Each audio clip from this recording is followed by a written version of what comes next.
Dr. Vexera pressed her six-fingered hand against the cold metal viewport of the research vessel analytical mind, watching the blue-green marble of Earth grow larger as they approached. Her bioluminescent patches flickered nervously along her neck, betraying the anxiety she tried to hide from her research team. As the lead xenobiologist for the Galactic Scientific Consortium, she had studied dozens of species across the galaxy, but none had puzzled the scientific community quite like humans. "Professor," came the melodic voice of her assistant, Keflorn, his crystalline form shimmering as he approached. "The captain says we'll be in orbit within the solar hour. The humans have granted us permission to establish our observation post on their moon." Zewixthra nodded, her thoughts racing. The Galactic Council had been debating the human question for nearly a standard cycle now. These strange bipedal creatures had appeared on the galactic stage only recently, yet their rapid expansion and peculiar behavior had caused significant concern among the established civilizations. Most troubling were the reports of their warfare.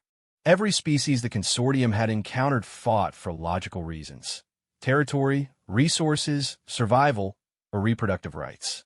Combat was typically brief, efficient, and conducted with calculated precision. But humans seemed to fight for the most bizarre reasons imaginable. Abstract concepts like freedom, honor, and justice. Even more disturbing were reports that they often fought harder when losing, displaying what could only be described as suicidal determination. "Have you finished reviewing the preliminary reports?" Zewixthra asked, turning from the viewport. Keflorn's internal light dimmed slightly, his species equivalent of a grimace. "Yes, Professor, and I must admit, they're quite troubling.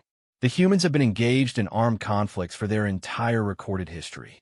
Unlike the Vorthak Empire's calculated territorial expansions or the Zeridian collective resource wars, human conflicts seem almost chaotic. Chaotic how? They fight multiple wars simultaneously, sometimes against former allies. They've developed weapons capable of destroying their entire planet, yet continue to create more.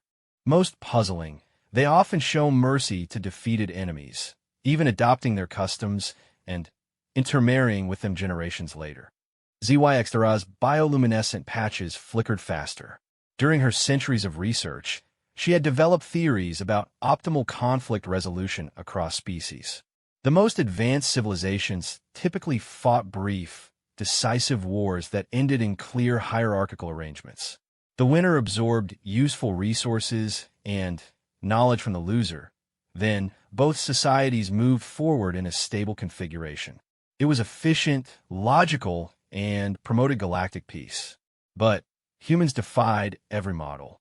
"Tell me about their current conflict," she said, settling into her research chair as the ship's artificial gravity adjusted to Earth's pull. Keflorn activated the holographic display, showing a three-dimensional map of Earth with red zones indicating active conflict areas. "They call it the Third Global War, though it's unlike anything we've seen. 3 major faction groups are involved, but the alliances keep shifting. The Eastern Coalition controls approximately 40% of the planet's landmass. The Western Alliance holds 35%, and there's a loose confederation of smaller nations that seem to switch sides based on philosophical differences rather than strategic advantage." "Philosophical differences?" Zewixthra leaned forward, intrigued. "Yes, Professor.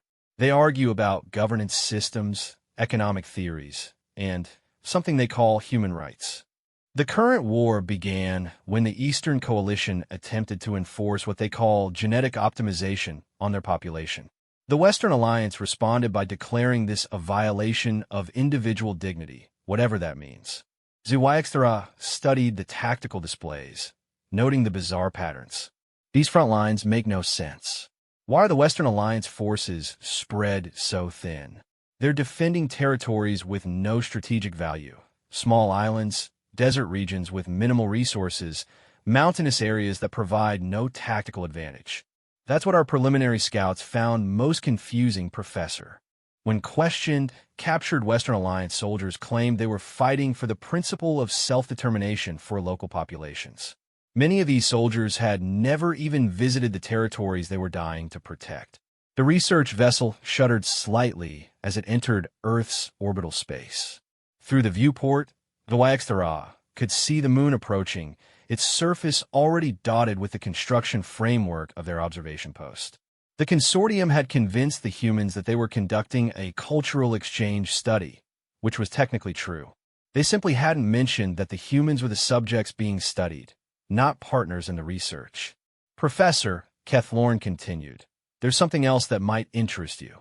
Our scouts obtained footage of a recent battle that exemplifies the human paradox. The hologram shifted to show a real-time recording from a surface. Zhuangzi watched as a unit of Western Alliance soldiers defended a small city against overwhelming Eastern Coalition forces. The logical response would be strategic withdrawal to defensible positions, preserving forces for future engagement. Instead, the humans fought building by building, street by street, even when their defeat was mathematically certain. Watch this section. Kethlorn highlighted a particular squad.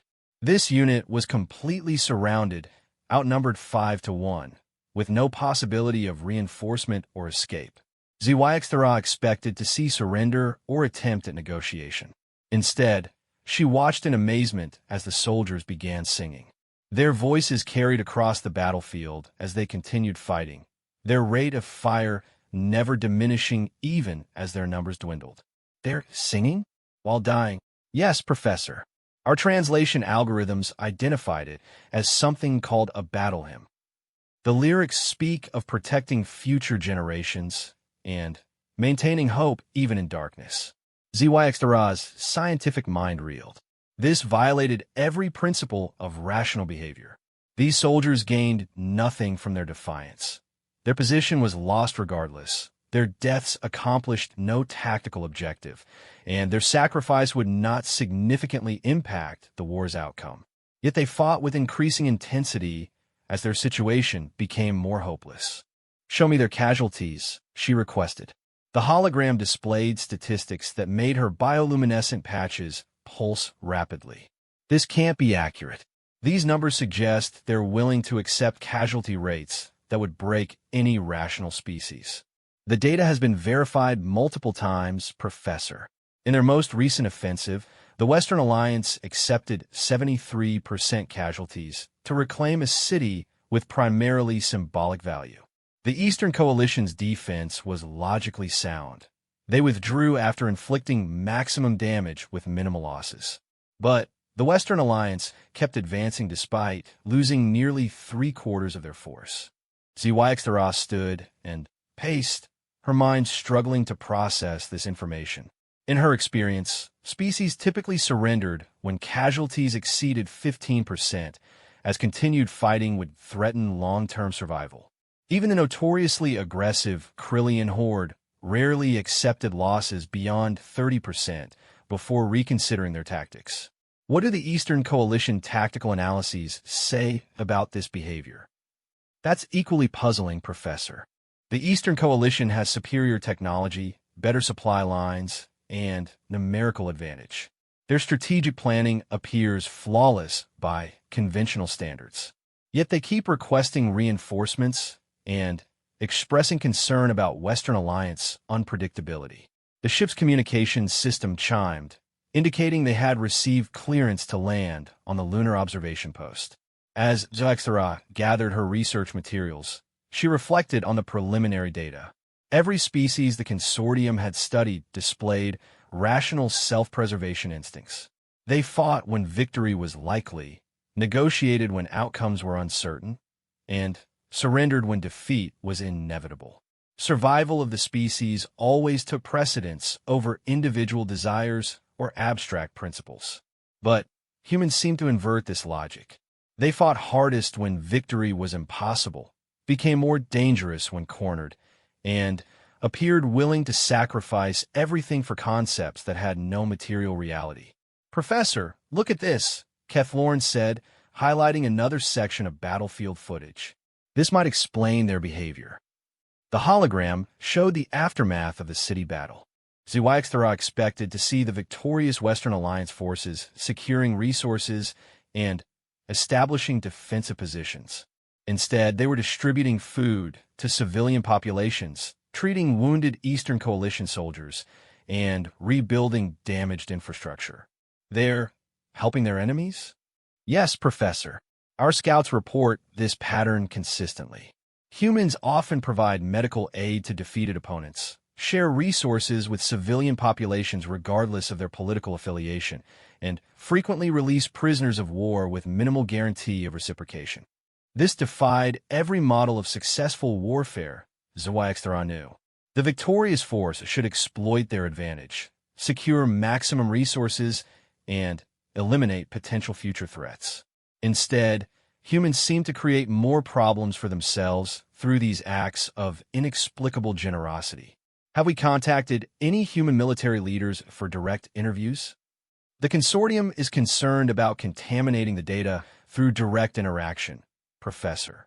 However, we have intercepted and translated numerous communications that might provide insight. As their ship touched down on the lunar surface and the observation post systems came online, ZYX reviewed the intercepted communications. Military orders often included references to protecting innocent lives, minimizing civilian casualties, and maintaining humanitarian standards. These concepts appeared in Eastern Coalition communications as well, though less frequently. One particular message caught her attention, a Western Alliance commander addressing troops before a dangerous mission. We're not just fighting for territory or resources. We're fighting for the idea that people deserve to choose their own destiny, that strength should protect the weak, and that hope matters more than probability. Some fights are worth losing if the alternative is betraying who we are. ZYX read the message multiple times, her scientific training struggling to comprehend the logic. The commander was explicitly stating that ideological purity was more important than tactical success.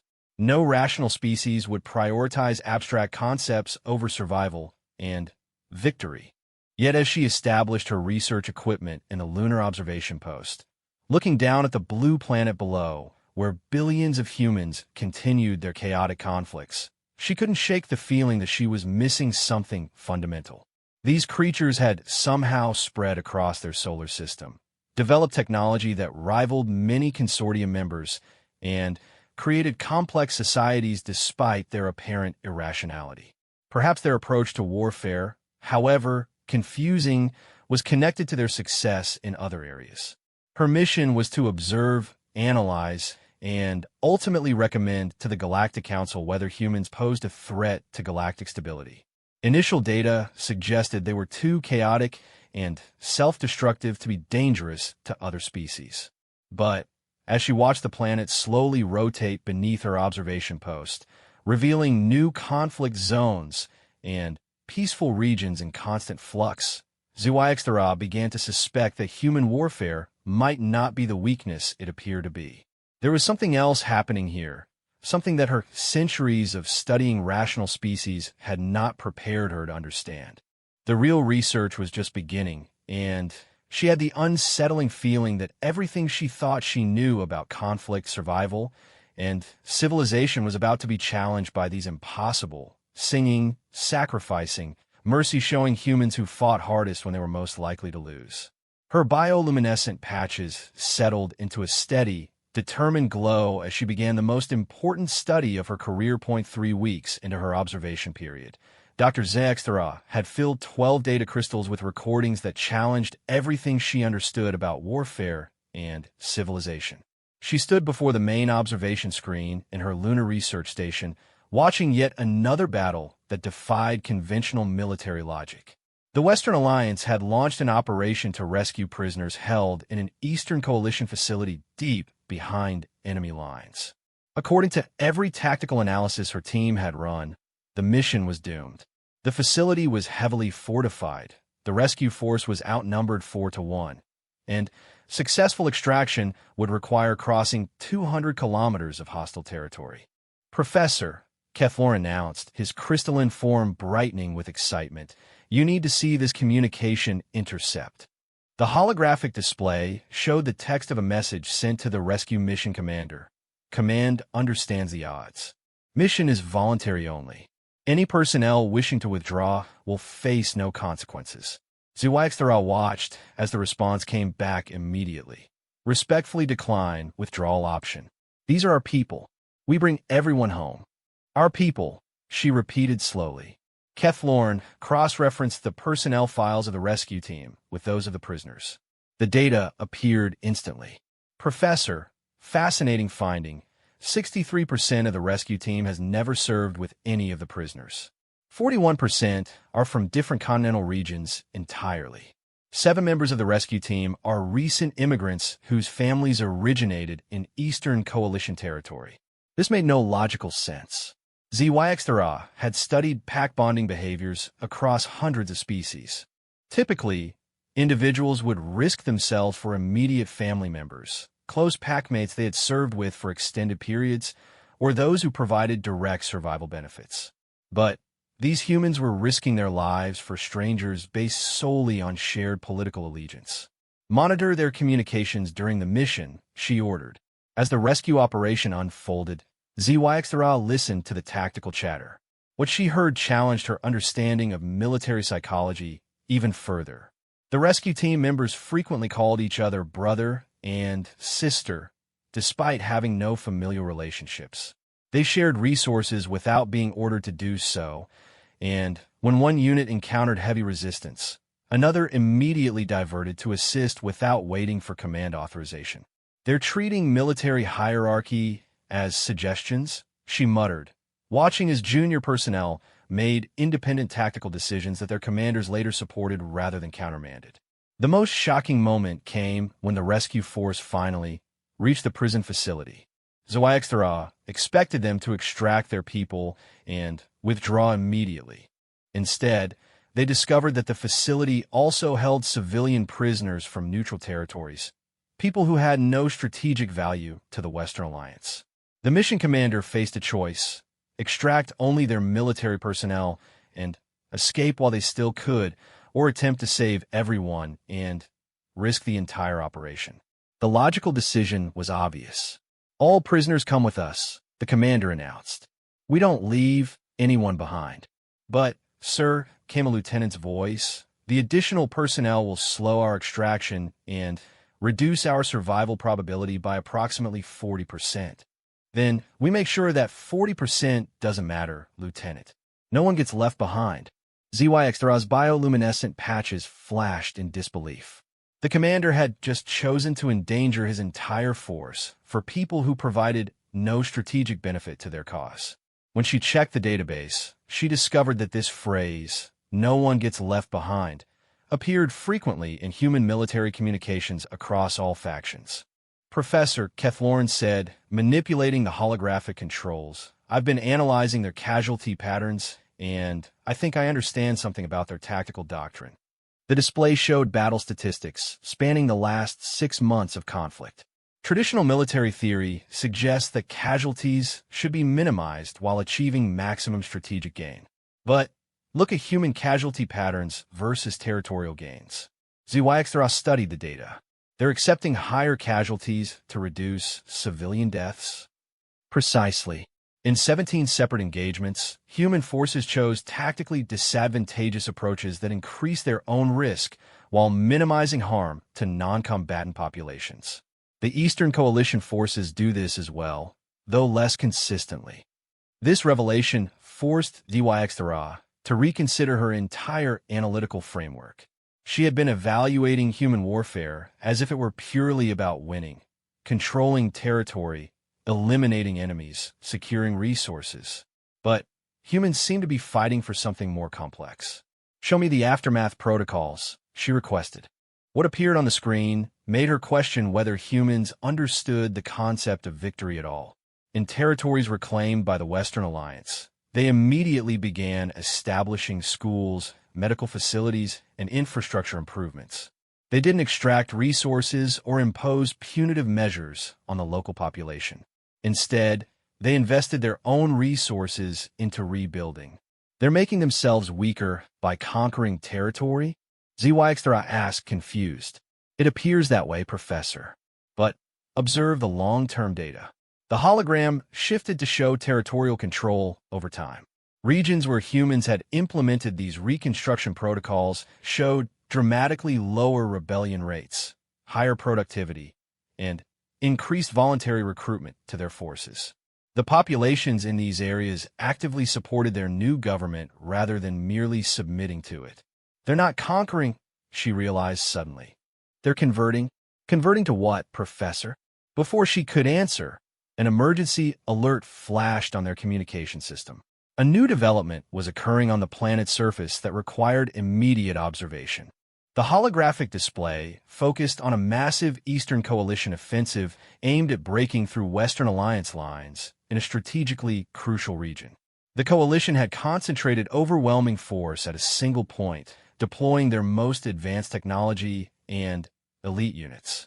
According to all projections, they would achieve a decisive breakthrough within hours. But as HFY watched the battle unfold, she noticed something extraordinary in the Western Alliance response. Instead of reinforcing their front lines or conducting strategic withdrawals to defensible positions, they were doing something unprecedented. Are they evacuating civilians from behind coalition lines? Yes, Professor. Despite being under attack, Western Alliance forces have diverted significant resources to evacuate non-combatant populations from territories they're about to lose. HFY watched in amazement as human soldiers risked their lives to save people who would soon be under enemy control anyway. Transport aircraft flew dangerous missions into contested airspace. Ground units escorted refugee columns instead of reinforcing defensive positions, and medical personnel treated wounded civilians while under artillery bombardment. This makes no tactical sense, she murmured. They're guaranteeing their own defeat to save people who provide them no strategic advantage. But then the impossible happened. As Eastern Coalition forces advanced into the conquered territory, they encountered not the grateful population they expected, but empty cities and hostile terrain. The evacuated civilians had taken crucial intelligence with them, disabled important infrastructure, and left behind a network of hidden observers who began providing real-time tactical information to Western Alliance forces. More significantly, many Eastern Coalition soldiers began questioning their orders when they realized they were occupying empty schools and hospitals rather than defeating enemy forces. Professor, Kethlorn said, his voice filled with academic excitement, I think we're witnessing a completely different form of warfare. Explain. Traditional warfare focuses on controlling territory and eliminating enemy forces. But humans seem to be fighting for something called legitimacy. They're not just trying to defeat their enemies. They're trying to prove that their approach to governance and society is superior. HFY considered this as she watched Eastern Coalition forces struggling to maintain control over territories whose populations had voluntarily fled rather than remain under their rule. The coalition had won tactically but lost strategically, holding territory that provided no benefit and had cost them significant resources to capture. Show me their recruitment and defection rates, she ordered. The data that appeared made her bioluminescent patches pulse rapidly. Despite suffering higher casualties and controlling less territory, the Western Alliance was gaining personnel at a faster rate than the Eastern Coalition.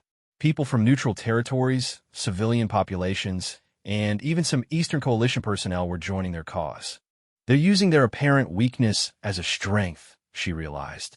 By demonstrating willingness to sacrifice for others, they're inspiring others to sacrifice for them. The rescue mission she had been monitoring provided a perfect example. The operation had succeeded despite impossible odds, and footage of the rescue had been broadcast across the planet. The sight of soldiers risking everything to save strangers had prompted a massive surge in voluntary enlistment and civilian support for the Western Alliance. Professor, incoming transmission from Earth, came an announcement from the communication station. From whom? Western Alliance Command. They're requesting a meeting. HFY's scientific ethics demanded maintaining observational distance, but her curiosity was overwhelming. These humans had somehow detected her research station despite its sophisticated concealment technology, and they wanted to communicate directly. Patch it through, she decided. The holographic display materialized into the image of a human female in military uniform. Her appearance was unremarkable by galactic standards, bipedal, relatively small, showing signs of recent combat stress. But her eyes held an intensity that made HFY uncomfortable. Dr. HFY, the human said, somehow pronouncing her name correctly despite the complexity of her species' language. My name is General Sarah Chun, Western Alliance Strategic Command. We know you've been observing us. How did you? We detected your scanning patterns 3 days ago. Don't worry, we're not upset about the surveillance. We understand scientific curiosity, but we think there might be some things you're not seeing from up there. HFY's training screamed warnings about contaminating her research through direct contact, but her scientific instincts urged her to gather more data. What do you mean? You're watching our wars, trying to understand our tactics and strategies. But you're missing the bigger picture. War isn't really about fighting, Dr. HFY. It's about what you're willing to fight for. I don't understand. General Chin's expression softened slightly. We know about the Galactic Consortium. We know you're trying to determine whether we're a threat to galactic stability. The answer is yes and no. Explain. We're a threat to systems based on domination, exploitation, and the idea that might makes right. We're not a threat to anyone who believes that strength should protect the weak, that every sentient being has inherent worth, and that some principles matter more than survival. HFY felt her worldview shifting as she processed these words. You're fighting for abstract concepts that provide no survival advantage. We're fighting for the concepts that make survival worthwhile, General Chen corrected. Without hope, dignity, and the chance to choose our own path, mere existence isn't enough. That's why we fight harder when we're losing, Doctor. Because if we surrender those principles to survive, we've already lost everything that matters. The communication ended, leaving HFY staring at the empty holographic space where the general had appeared. Around her, the research station hummed quietly as her equipment continued recording and analyzing the chaotic human conflicts below. For the first time in her career, Dr. HFY began to wonder if there might be forms of strength that her scientific training had never taught her to recognize. As she prepared her preliminary report for the Galactic Consortium, she realized that the most important question wasn't whether humans posed a threat to galactic civilization. The question was whether galactic civilization was ready for humans. Dr. HFY's research had taken an unexpected turn after General Chen's communication. Instead of maintaining distant observation, she found herself analyzing human behavior patterns with growing fascination and concern. The preliminary data she was preparing for the Galactic Consortium would challenge everything the galaxy thought it knew about warfare, civilization, and the nature of strength itself. Professor, Kethorn announced, his crystalline form pulsing with academic excitement, we've received permission from both human factions to observe a prisoner exchange. This could provide crucial insights into their post-conflict protocols. HFY reviewed the details on her display. The Western Alliance and Eastern Coalition had arranged to exchange captured personnel at a neutral zone, a small island that had declared independence from both factions. What made this exchange remarkable was its scale. Over 3,000 prisoners from each side would be returned. What's their precedent for prisoner treatment? She asked, calling up her databases on historical conflict resolution. That's what makes this fascinating, Professor. Humans have developed elaborate protocols called laws of war that govern treatment of captured enemies. Both factions follow these rules even when doing so disadvantages them tactically. HFY studied the regulations in disbelief. Prisoners were to be fed, housed, and given medical care equivalent to their captors' own troops. They could not be tortured, forced to provide intelligence beyond basic identification, or used as laborers in war production. Most remarkably, they had to be returned to their original forces rather than converted or eliminated. This is strategically insane, she muttered. They're strengthening their enemies by caring for captured personnel and then returning them to fight again. Wait until you see the exchange ceremony, Professor. The holographic display showed the neutral island where representatives from both factions had established a temporary facility for the prisoner transfer. ZYXTRA expected a cold, efficient process. Identification verification, formal handovers, immediate departure. What she witnessed instead challenged her understanding of how enemies should interact. The prisoners from both sides appeared healthy, well-fed, and in good physical condition. Eastern Coalition personnel embraced their Western Alliance guards before departing. Western Alliance soldiers shared meals with Eastern Coalition officers who had overseen their captivity. Some prisoners exchanged personal items and promised to maintain correspondence after the war ended. "They're friends?" ZYXTRA asked, confused. It appears that extended contact under non-combat conditions allows humans to form personal bonds despite political opposition, Keflorn explained. Even more interesting, these relationships often survive their return to active military service. The hologram showed interviews with returning prisoners. A Western Alliance pilot spoke emotionally about the Eastern Coalition doctor who had saved his life after he was shot down. An Eastern Coalition soldier described learning to play a human game called chess from his Western Alliance captors, calling it the most educational experience of my military career. "Are they defecting?" ZYXTRA inquired. "No, Professor." They returned to their original units and resumed fighting. But their combat behavior changes in subtle ways.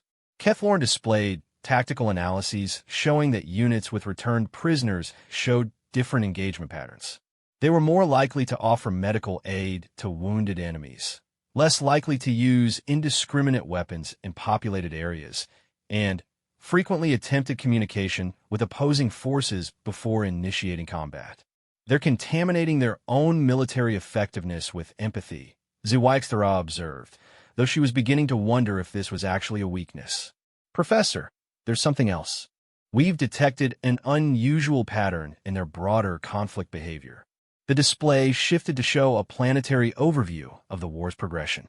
ZYXTRA had expected to see the typical patterns of territorial expansion, resource control, and strategic positioning that characterized rational warfare. Instead, she saw something unprecedented. Areas where intensive fighting had occurred were experiencing rapid reconstruction and development. Former battlefields had become centers of technological innovation, cultural exchange, and economic growth. Cities that had been contested between factions were now thriving under joint administration protocols. They're learning from their enemies, she realized. More than that, Professor, they're deliberately incorporating the best aspects of each other's societies. Western Alliance territories have adopted Eastern Coalition advances in sustainable agriculture and resource management.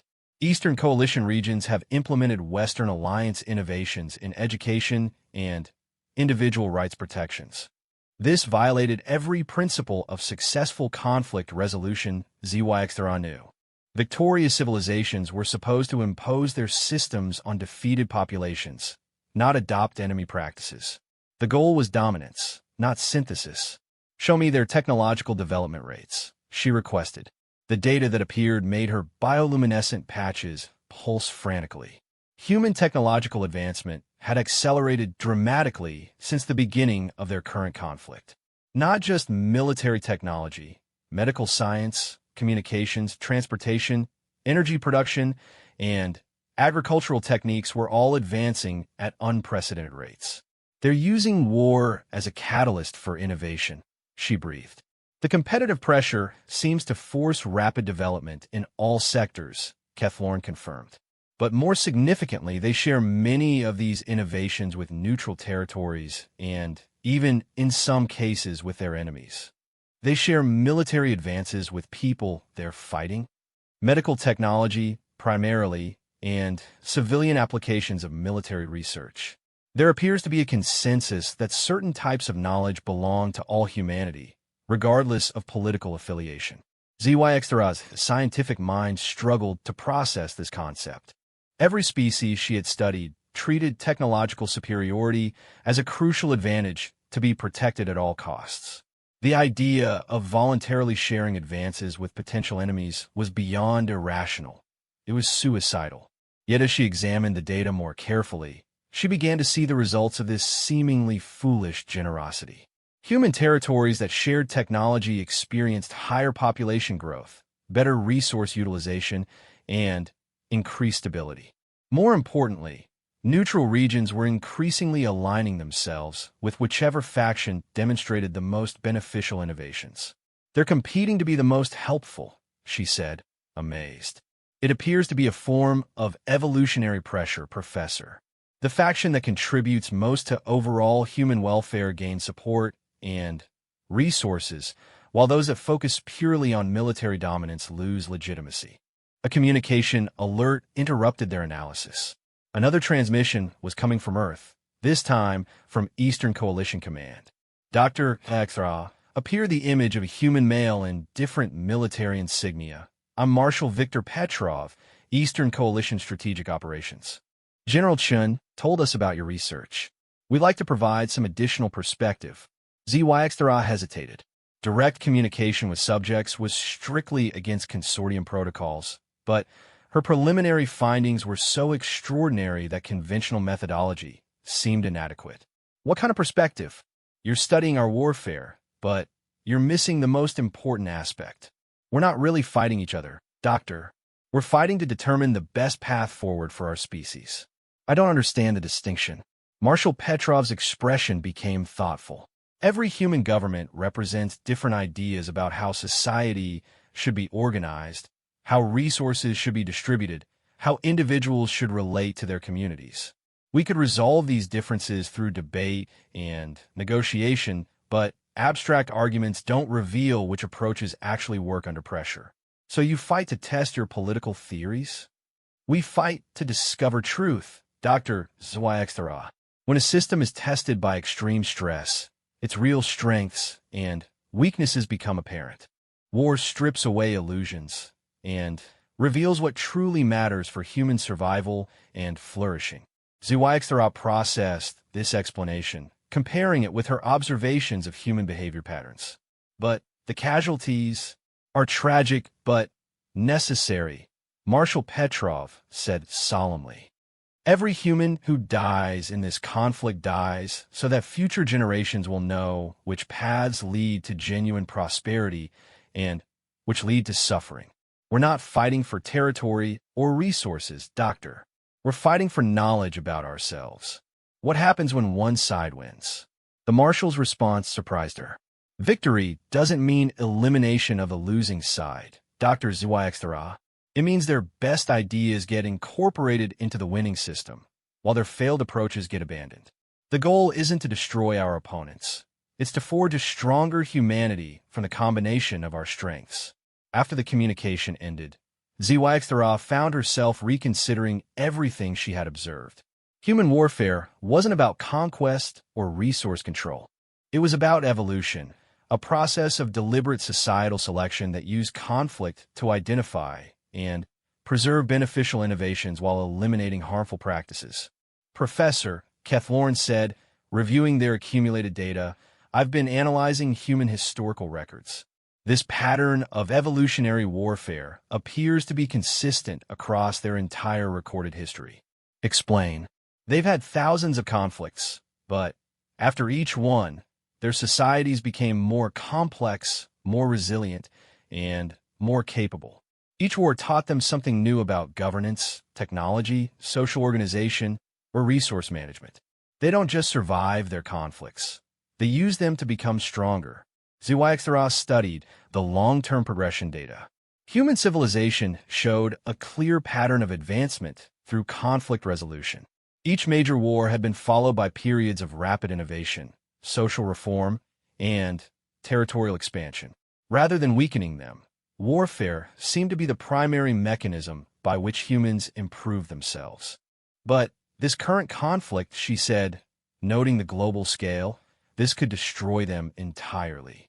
Or it could produce the greatest advancement in their history, Kethlorn replied. The stakes are higher, so the pressure for innovation is more intense. They're being forced to solve problems of global resource distribution, population management, and technological integration that no species in galactic history has successfully addressed. ZYX-Thera realized that her mission parameters were fundamentally flawed.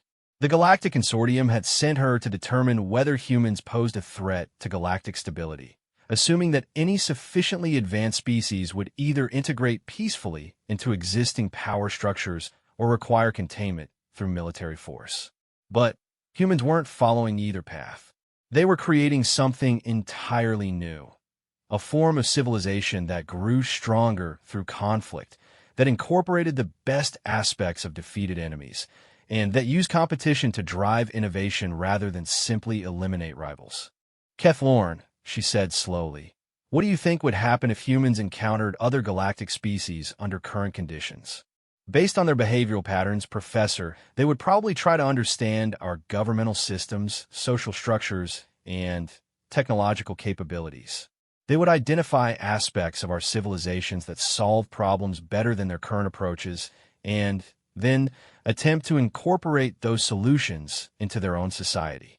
And if we refuse to share that knowledge, given their historical precedents, they would probably fight us until they understood our systems well enough to extract the useful elements for themselves. But they wouldn't try to conquer us in any conventional sense. They would try to prove that their hybrid approach was superior to our original systems. ZYXRA's bioluminescent patches flickered as she contemplated the implications. Humans wouldn't just challenge existing galactic power structures. They would force every species to justify their civilizations through competitive pressure. Any system that couldn't adapt, improve, or demonstrate its superiority would eventually be replaced by human innovations. As she began compiling her preliminary report, Dr. ZYXRA realized that the question facing the Galactic Consortium wasn't whether humans were dangerous. The question was whether the rest of galactic civilization was strong enough to survive contact with a species that had weaponized evolution itself. Her research was far from complete, but already she knew that her findings would terrify the consortium leadership. Humans didn't just fight wars. They used warfare as a tool for becoming more than they had been before. And if her observations were correct, they were about to emerge from their current global conflict as something unprecedented in galactic history. A species that had learned to grow stronger by fighting itself. 6 weeks into her observation period, Dr. ZYXRA faced a crisis that would reshape not only her research, but her fundamental understanding of civilization itself. The humans had done something that defied every model of rational behavior her species possessed, something that made her question whether the Galactic Consortium's entire approach to interspecies relations was catastrophically flawed. Professor, Kethlorn announced, his crystalline form vibrating with what could only be described as academic panic. You need to see this immediately. The holographic display showed a scene from Earth's primary Eastern Coalition Command Center. Military leaders from both the Eastern Coalition and Western Alliance stood around the same tactical table, working together on what appeared to be a coordinated military operation. Are we witnessing a ceasefire? ZYXRA asked, though something about the body language of the assembled humans suggested a different explanation. No, Professor. According to our intelligence intercepts, a third faction has emerged. They call themselves the Synthesis Movement, and both existing factions consider them a greater threat than each other. ZYXRA's bioluminescent patches pulsed rapidly as she processed this information. A three-way conflict? That should make the situation more chaotic, not lead to cooperation between existing enemies. That's what makes this unprecedented, Professor. The Synthesis Movement isn't trying to conquer territory or impose a governmental system. They're attempting to eliminate the concept of individual human consciousness. The holographic display shifted to show intercepted communications from a new faction. Their leader, calling himself the Collective Voice, spoke in eerily synchronized words from multiple locations simultaneously. Individual thought creates conflict. Individual desire creates suffering. Individual identity creates war. The path to peace requires the integration of all human consciousness into a single, unified mind. ZYXRA felt a chill that had nothing to do with the lunar station's environmental controls. She had encountered similar concepts in her studies of galactic civilizations, species that had achieved perfect unity through the elimination of individual identity. These societies were typically peaceful, efficient, and utterly stagnant. They represented the logical endpoint of conflict resolution, complete elimination of any basis for disagreement. "How are the existing factions responding?" she asked. "That's what's remarkable, Professor. Watch this communication between General Chun and Marshal Petrov." The hologram showed the two human leaders who had been fighting each other for months, now speaking as allies. General Chin's voice carried an intensity that Zhuangzi had learned to associate with human determination. "Victor, our governments disagree about economic systems, individual rights, and resource distribution. But we both believe that disagreement itself is valuable." Marshal Petrov nodded grimly. "If the synthesis movement succeeds, there will be no more disagreement, no more debate, no more growth. They're offering to solve all human conflicts by eliminating humanity itself. Our conflict has made both our systems stronger," General Chen continued. "Their solution would make improvement impossible." Zhuangzi watched in fascination as these former enemies began coordinating their military assets. This wasn't a temporary alliance of convenience. They were genuinely cooperating because they recognized a threat to something they both valued more than victory in their own conflict. "Professor," Kethlorn said, highlighting tactical displays, "observe their combined operational planning." The holographic battlefield showed something unprecedented in ZYX-Thara's experience.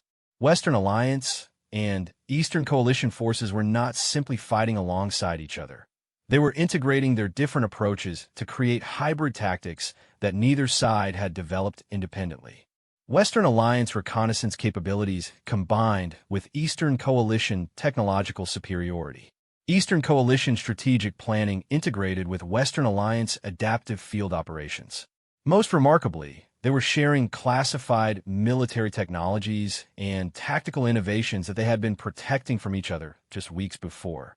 They're becoming stronger through cooperation than either was through conflict, Zhuangzi observed.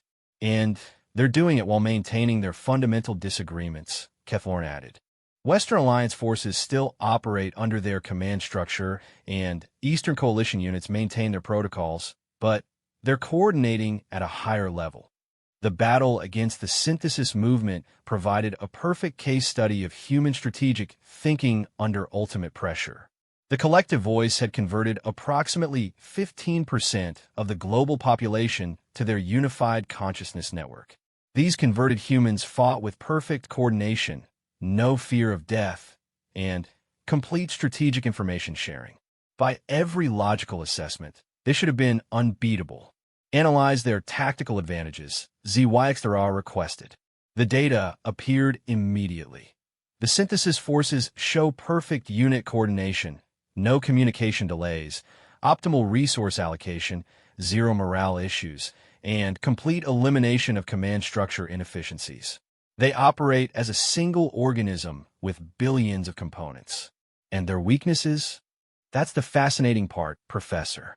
The Alliance Coalition forces are exploiting something that shouldn't be a weakness, the synthesis movement's perfection itself.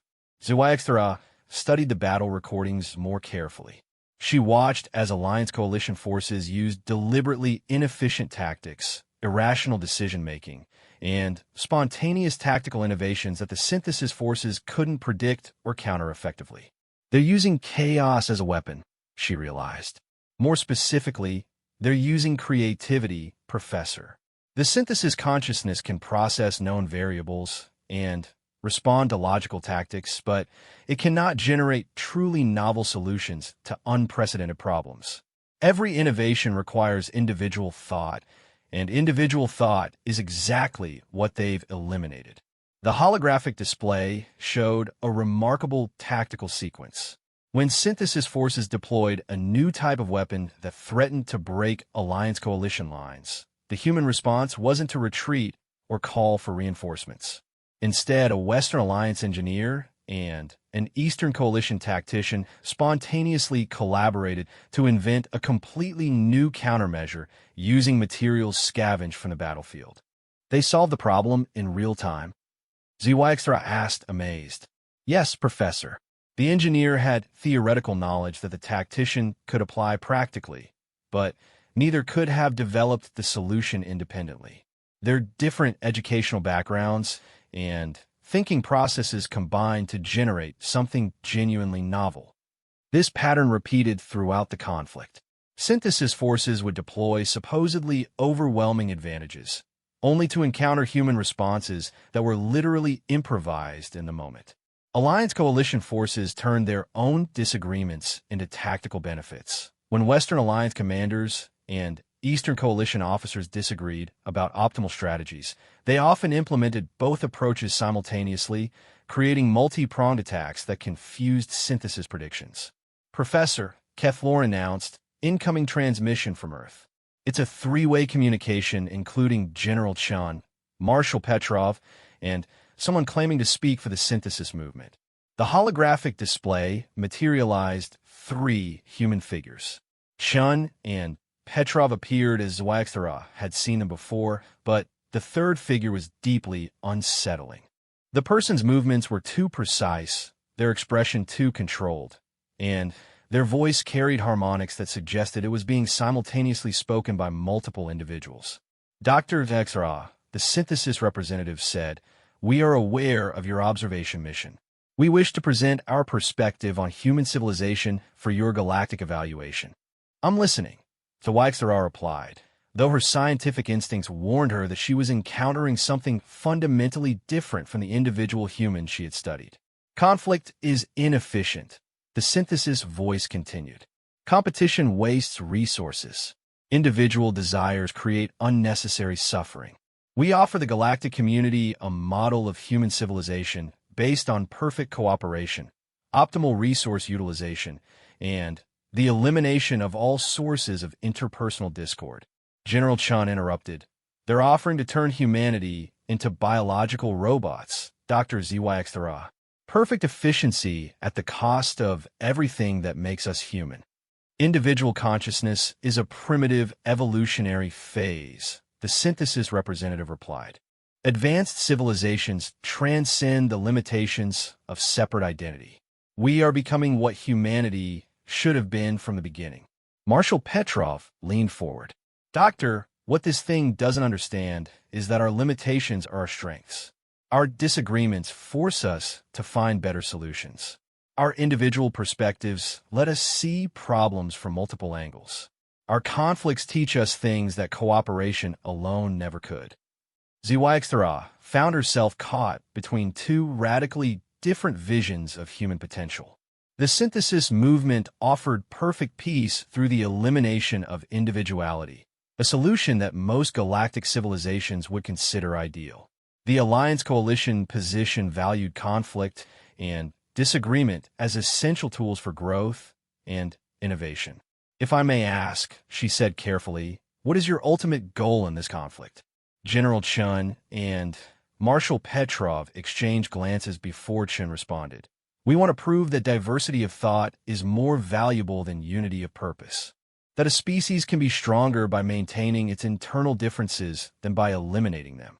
And we will demonstrate," the synthesis voice added, "that perfect coordination achieves better outcomes than chaotic individualism.